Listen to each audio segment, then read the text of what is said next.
Hello there everyone, welcome back to our channel again. In today's quick video, you are going to see how to scan Wi-Fi QR code on laptop.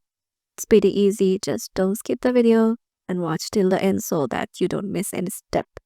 So head over to your web browser and search for QR code scanner. And there you find tons of QR code scanner online available, but most of them all of them, I found this one the most helpful. So this is scannerqr.org, and because why I found it most useful because it directly scans the Wi-Fi QR code and connects to our wireless network. As you can see, these are the types of QR code that it can scan and just connect to it.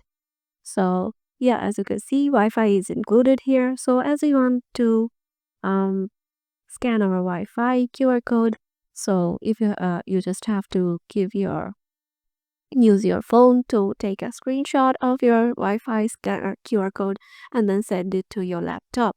And from there, you can just drag and drop and browse your QR code's image in here, and the scan data will be here. And you can also use a webcam of your laptop so that you can scan the QR code from your mobile, and then the scanned data will be shown in here. And you can just copy the results. So yeah, this is it. Hope this video helped you out, and we will see you in the next video.